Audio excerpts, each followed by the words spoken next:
Okay. I hope this is definitely going to work. Okay. Hello, and welcome back to CAIRNcast. This is episode 5. Which is quite shocking. We've managed to... I thought you were going for the high five. High five. High five. We've managed to keep it going this long. Fancy that. We're back today in Frederick Street. I say Frederick Street. I did this the last time. That is only a street in Edinburgh, but we're back in our shop, Cairngorm Coffee on Frederick Street, which reopened some time ago.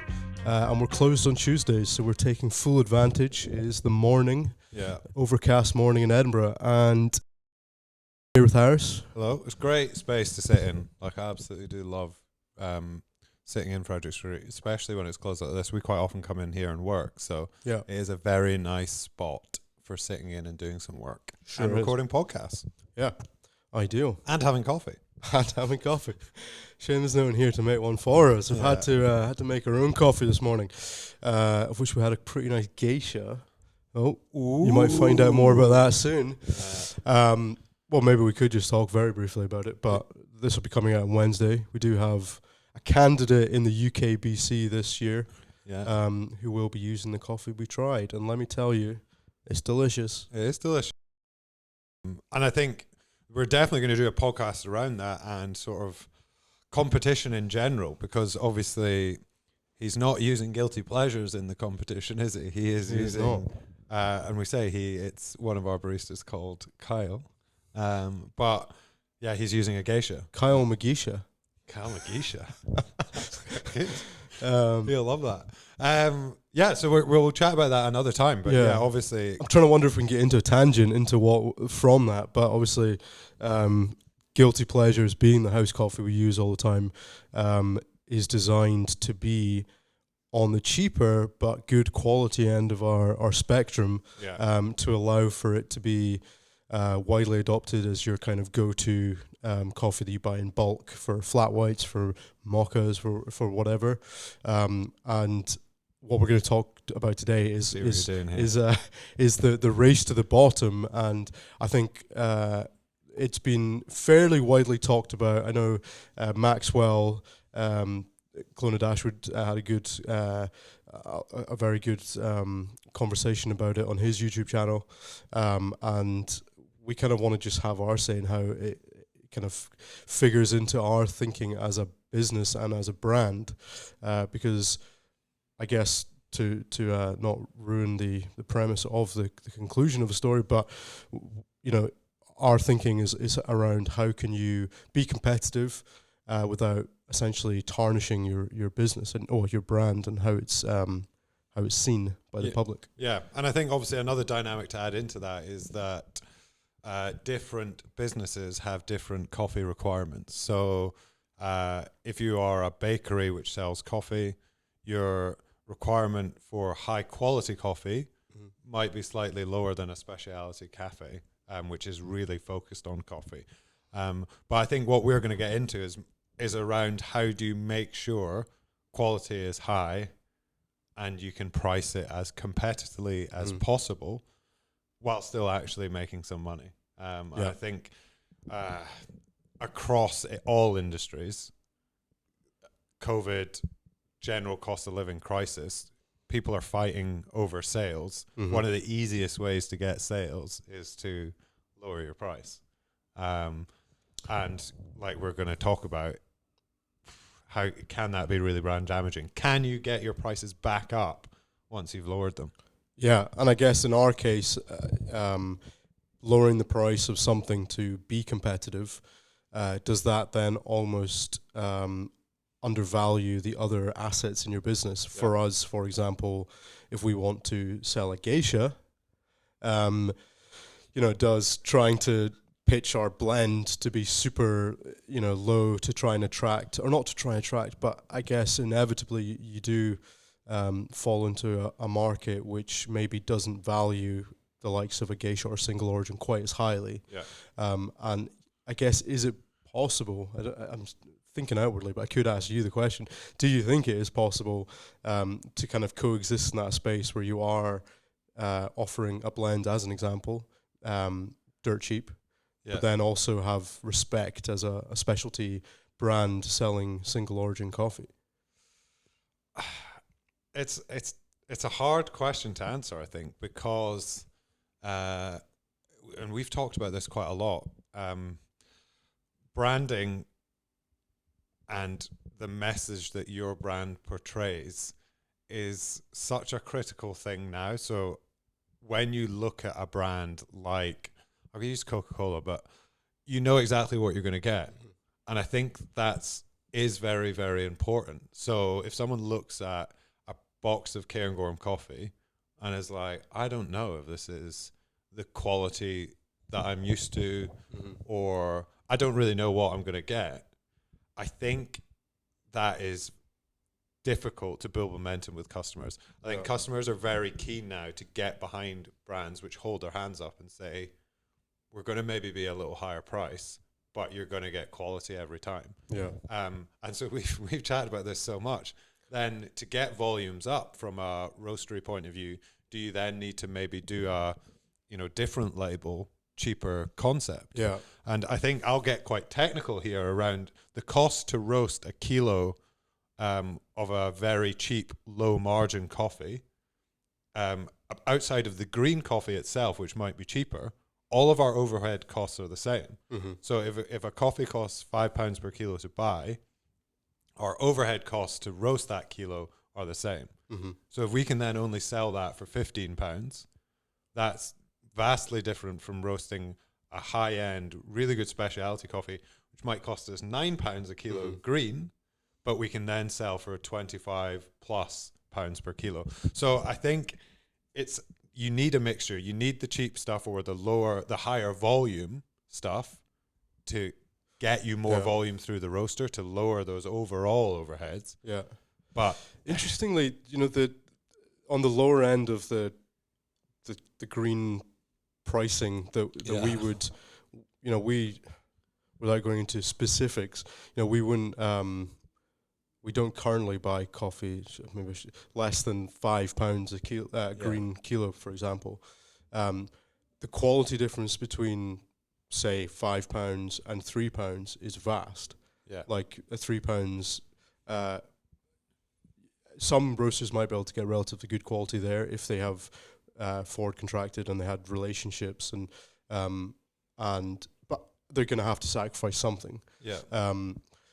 A lot of the time, those cheaper coffees are past crop, or they've been the warehouses are trying to shift stock, but the quality difference between that £2 is vast. Yeah. And the interesting thing is, like, your overheads could be £10, and it's like, it's mad. Like, can you shave off £2 to try and get your because the difference then of between a £5 per kilo green and £7 again is vast. Yeah. So it's like, I guess the challenge is like, how do you get your overheads to try and be more competitive rather than going to the green coffee and buying cheap? Something we talk about a lot, and probably something that I've helped to focus on, is working out cost per kilo. But I think we can probably tangent slightly into this, because a lot of this discussion is about whether a business wants to maintain its quality and its appearance of quality versus price. So I think there's always compromises that need to be made.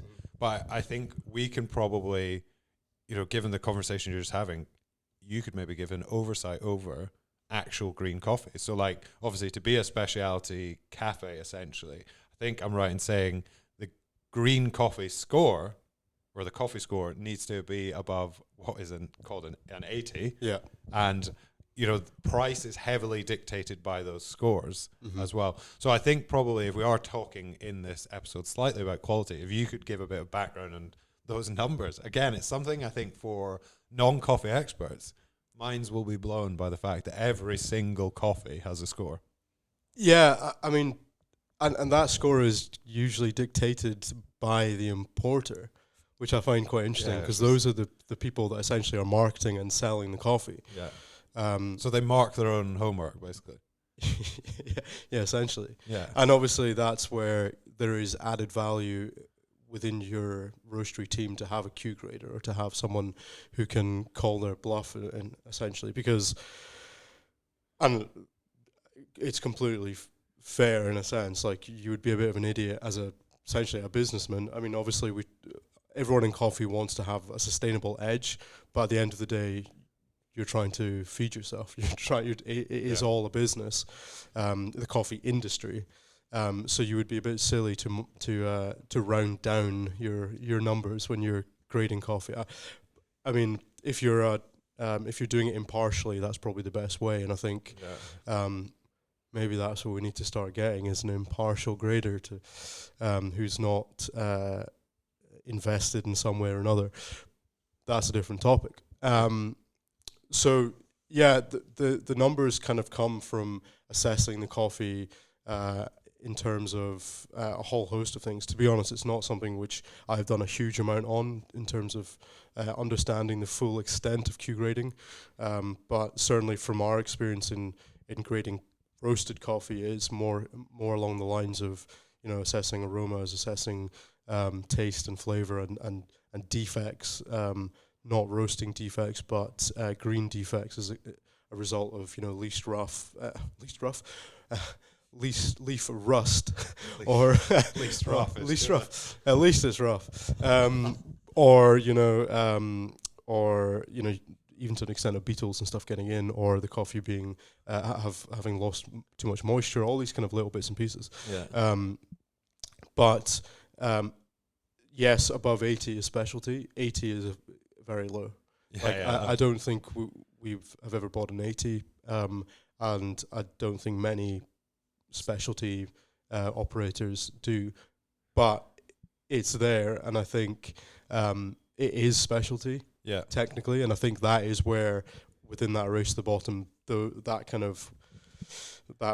window of coffee becomes more prevalent, and it is traditionally absorbed in blends. So you would maybe have that slightly lower graded Brazil that's chucked in with a mid-range to low-range Ethiopian or something, just to add a bit of juice.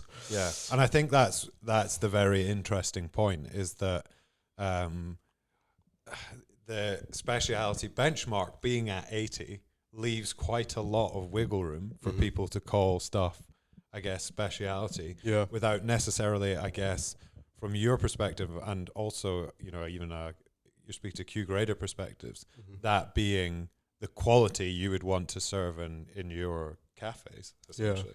So I think it's quite important to understand those scores from a Cairngorm perspective.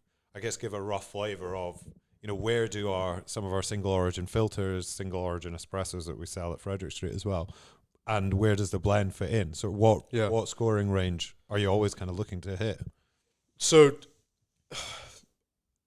for obviously being transparent again, I am not a Q grader. We currently don't have a Q grader in our team. However, we base a lot of our judgment on our experience tasting coffee, and you know, we've bought a lot of bad coffee in our time, and I feel it's weird. It feels like it's a dirty secret. There aren't actually that many Q graders around, especially in Scotland. There are some who do a great job, and I think shout out to the Mancuso. Shout out to Adrian. One of the few. But it's a skill set that we're always wanting to build on. I think it is a piece of paper that gives you all of the kind of understanding. Because I guess the challenge with tasting coffee is anybody can taste coffee, but it's about how do you identify flavor with and kind of put that into a place. Like, is that a defect, or is that just some of the processing, or is it a defect that is caused by processing? Has it been over fermented? Is it tasting a bit aged? Probably the most common one is age, and I think, you know, when you're buying bigger volumes, we're fairly fortunate that we buy in relatively small quantity. We still see ourselves as a very small coffee roaster, but as we grow, you know, the danger is almost always to be overbuying and contracting coffee that you then have to get rid of over a period of time. And if, you know, you don't detect a bit of age the first time you try the coffee. If you've then got 6 months to consume that or longer, you're certainly going to detect it along that line. So I think there's a lot of really unglamorous parts of grading coffee that that probably get they're less exciting and maybe get under utilized. But certainly, I think one of the things that has helped us a lot in terms of buying and purchasing and trying to decide what kind of coffees we want to buy has been our color grading system internally, which has allowed, I think it's always easy to get swayed into or going for these naturals taste amazing, and we kind of set ourselves a challenge of like only buying one natural essentially at a time, or having one in the wings, but we would try and make sure, all right, let's buy the best natural that we've tasted of that kind of green purchasing opportunity. And I think that has really allowed us to hone in on not just getting, I suppose, carried away and going, I don't know, what's the word, being erratic, I suppose, with our buying. Sure. But I think that, to go to your point about the blending, when we're doing that, certainly we want all of the components of our blend to have merit to stand on their own. I think this was the challenge we went back to at the start, was can we only put into the blend stuff that we would be happy to serve as a single origin? And it's quite uncommon. Is there a dog over there that's squeaking? Get back into that. Yeah, it's good.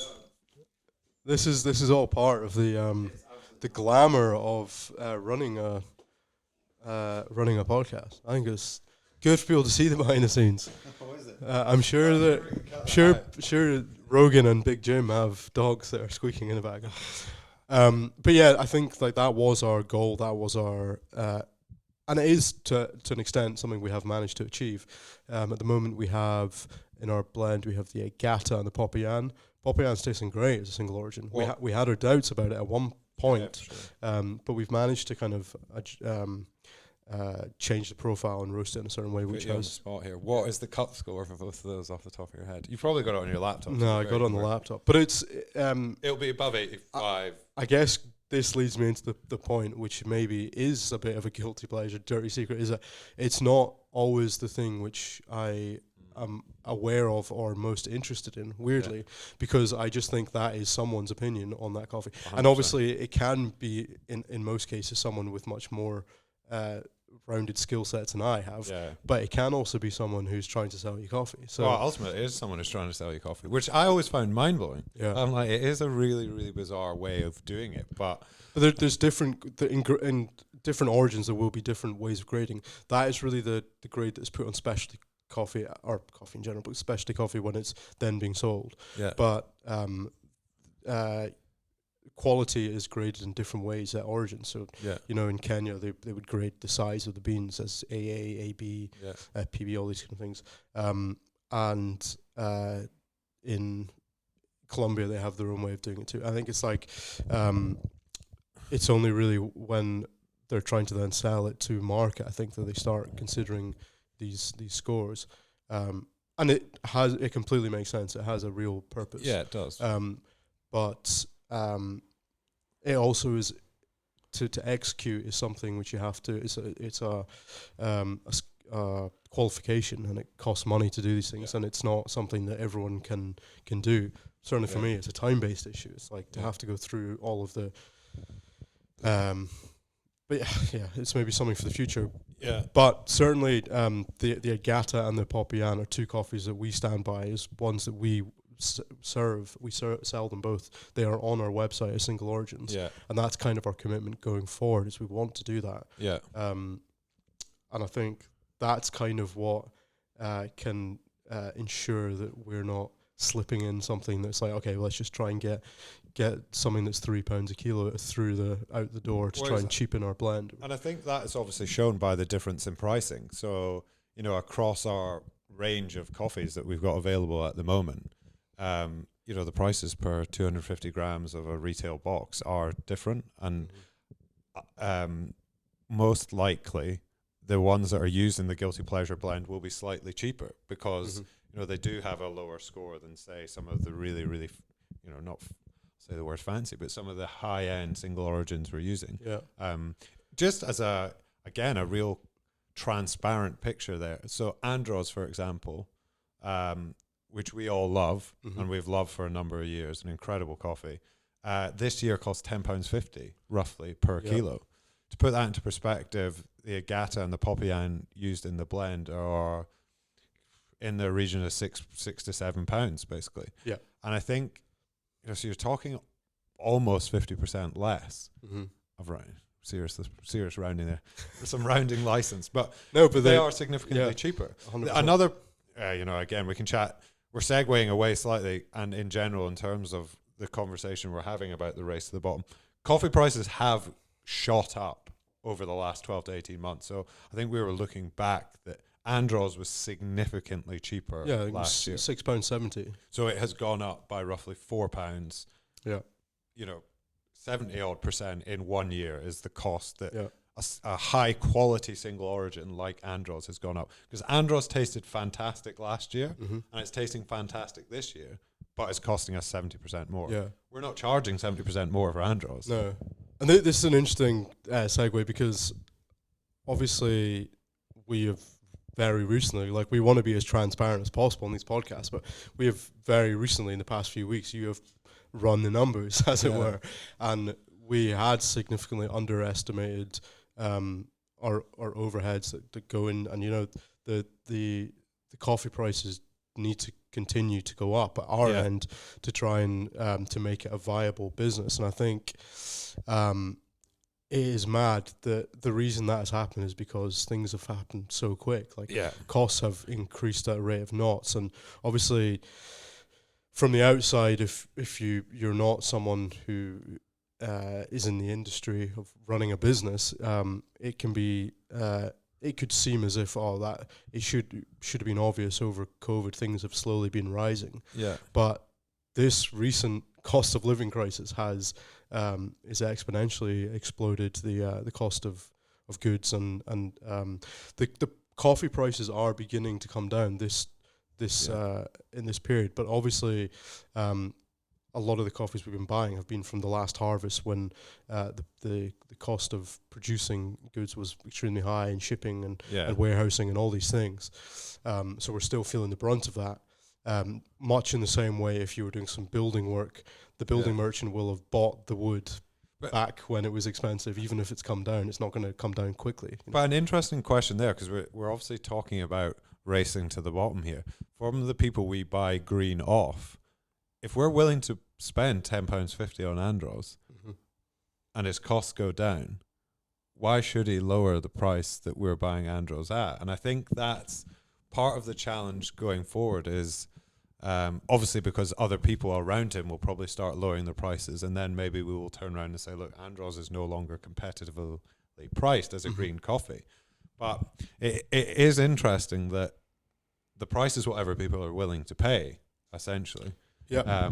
And so that then flips us back into our discussion about the race to the bottom, is that... Well, would the price of a flat white in Cairngorm come down? It's set a new barrier, hasn't it? And I has. think that's the question. Yeah, it is very interesting, and I think that's another podcast along the lines of what goes into the price of a cup of coffee, because there's so many things. And unsurprisingly, if you look at your Starbucks breakdowns that they give, the bean cost is actually a very low part of the cost of a coffee. So generally, costs are going up across the board, which then creates this funny situation where businesses need to compete with each other more aggressively to survive. And as I think we said earlier, one of the easiest ways to compete is to undercut on pricing. And then you're in, like we say, this race to undercut. And the way to survive then is you have to sell more volume. And I think we're taking the approach that we would rather maintain our quality and try as best as possible to maintain our pricing and sell lower volume, essentially, and cut our cloth accordingly. But it's an interesting, I come segueing again, but part of the chat we were having 5 minutes ago, the likes of an Illy, who maybe I don't know if they would class as specialty, but so Illy, what will the cup score that they sell coffee? Will you be able to find that I out? don't know. I have no idea. Because Let's get interactive. Illy is one of those coffee companies that you see in lots of places. You see it in lots of hotels. You see it in lots of cafes and restaurants. Yeah. I assume their price per kilo is significantly cheaper than what we can do it for. But the quality is also significantly lower. So I think that's it's part of, again, the discussion around who is your target customer, what's your target market. So Yeah. if it's a restaurant and they don't care about the coffee they're serving necessarily, and Illy can do it for £7.50 a kilo instead of £17 a kilo. I can't find. I mean, I don't think anyone's even ever searched for what is the cup score of Illy coffee. That's a new one. It just doesn't exist. Well, maybe we'll try and I mean, it's not why people don't buy Illy coffee for the nuance of flavor, I suppose. I think if anyone knows, if anyone listening to this in the comments below, I'd be super interested to find out some of the cup scores of some of the cheaper blends that are kicking about. I mean, certainly Nescafe. I worry about talking about things I don't fully understand, but I would imagine they're buying based on the commodity price of coffee, which is something that we are so far from. Yeah. But they will basically buy in huge bulk based on what the market is doing. Yeah. And to a certain extent, when we talk about prices going up and down, that is dictated also by the market to some extent. But it's an interesting topic. Like, I do think that we as roasters should be paying based on what we think of the quality. And I think that kind of, you need to stand by your sword a wee bit there. Like, if something tastes great, would we be like, oh, I'm prepared to pay an extra £1 a kilo for that? Yeah. Maybe that's how we should be thinking. I know, the likes of Coffee Collective, they're quite transparent on what they paid for something, and they have like a kind of bonus, I'm sure, scheme where if year on year it exceeds their expectation, they will pay an extra whatever as a bonus to the farmer. And I think, again, these are economies of scale that, like, it's where we want to get to, is to be able to not economies of scale, but it's, like, when you get to the scale these guys are at, it's we can have fun with doing stuff like that. Like, I want to be able to make a difference to farmers' lives, essentially. It's just and going back to the race to the bottom, it is all about business, and we can't currently adequately run a business in that fashion, which is we need to think about the cost of our goods, sadly. So to kind of come back a little bit, and something that's very, very important to you as obviously founder of Cairngorm 8 years ago, you're very focused on Cairngorm, the brand. And I think the discussions that we have with myself, you and Matt, the wholesale manager, a lot of our discussions around cost and price also center around brand. And I think that's something you're very passionate about, is if some customers turn around to us, wholesale customers turn around to us and say, your coffee is too expensive, the immediate reaction is like, oh, how can we make it cheaper? Can we get a cheaper blend? What can we do? And then I think gradually you go away, you think about it, you sleep, and you're like, no, I don't want to do that. And I think that's an important point for us, which is different from other businesses. Other people might come to other conclusions, but very much from my view, you sit on the fence of, I don't want to go cheaper. Yeah, well, I think a lot of that has been drilled into me from, my dad worked for the Macallan. It's like... Yeah, your brands are... and to be fair, it always was the pinnacle of whiskey, but it has continued to roll on and become this behemoth of a business. And I think if at any point they had decided to compete with like a blend or something, that's interesting. I think that would have impacted their ability to then target the Asian market and all. Very good analogy, that. So I think I chat to him quite. This is a topic that comes up with him and I quite a lot when I see him. Yeah. And I was in North Berwick a couple of months ago, and it was around the time when we were having this topic quite genuinely thinking, how can we? Because at the end of the day, this is our first experience of having a wholesale manager. Yeah. His job is to go out and sell coffee. Matt has been doing a great job, but he does he's confronted by this a lot, and it would be far easier for him to do his job if he could just say, "Oh yeah, we've got this coffee that's much cheaper." And so there has been quite a lot of pushback to try and is that something we should consider?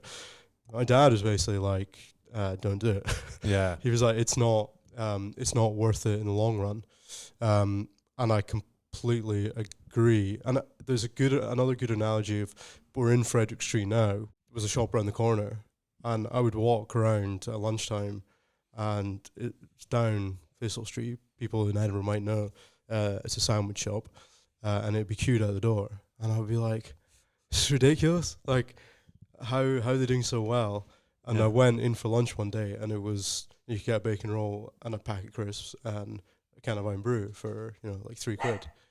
A meal deal. A meal deal. So, and I was like, oh, maybe that's where we're going wrong. So I was chatting to my dad. I was like, maybe we need to just sell bacon rolls. We need to try and and his question was, do you want to sell that? And I was like, well, no. And he's like, well, don't do it. And if we had done that, I do think it would have impacted our brand long term. We should be trying to compete with the Macallan. We shouldn't be trying to compete with sandwich shops. And that's how, that's been part of the kind of the vision for the brand in a sense.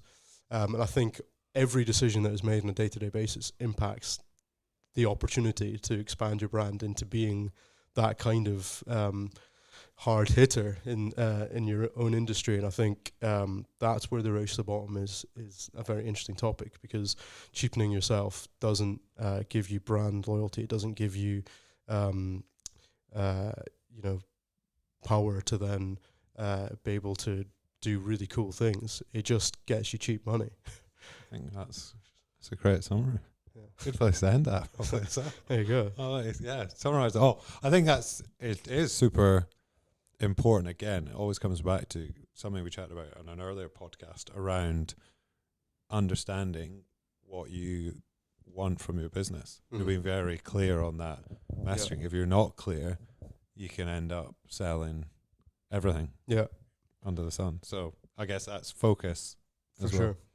It's tortoise and the hare. It's like, do you want to be the hare who makes money quick and then doesn't have anything with any weight, or do you build your brand and almost put yourself into the position where you can be an industry leader in a sense, that has real sway and real that. That's what gets me out of bed in the morning. Is like, I want to be a recognized brand that that can charge a price which people know is value for quality. And I think the race to the bottom is not that, and not something we want to be involved in. No. There we go. That's a good place to stop then, isn't it? It is a good place to stop. Our UKVC world champion Kyle McGeisha has walked in. Hence the dog interruptions. So we'll make some geishas now, work on a routine for Friday, and then talk about race to the bottom. Am I right? Yeah. we're racing. Race to the top. Here we go. You to the top right now. And then maybe we'll try and slip in a wee Scottish rugby podcast or something. Well, with our Scottish rugby experts. Well. It's a lot of strings to this guy's bow. Thank you so much for listening. Thank you. We are surprising ourselves at the regularity in which we're managing to get these out. Hopefully it's adding some value to some people's week. It is. Probably not, but if it is of any use to you or interest to you, or you find value in it, then please do let us know. It's great to hear. We're increasing on YouTube at a rate of about 1 subscriber a week. We'll see you at the bottom. Or the top. We're on the race to the top. We're on the race to the top. Very, very slowly. But if you do like what you're doing, please, if you're listening on YouTube, give us a subscribe. let your mates know. We don't think there's enough people doing coffee content online. No. There are some great ones, but yeah, we hope it is valuable. We feel very much this is like the drive to survive of the coffee industry, basically, at the moment, isn't it? So there's a new one. I What's it know. called? The The Full Swing. I was watching it last night. And the Ruggers one's getting Actually filmed great. right now. Oh, Incredible. it's gonna So be this good. is basically prelude to the coffee industry. Yeah. Yeah. That's it. We'll coin it. Right. Have a great week, and we'll see you soon for the next one. Bye-bye. Bye-bye.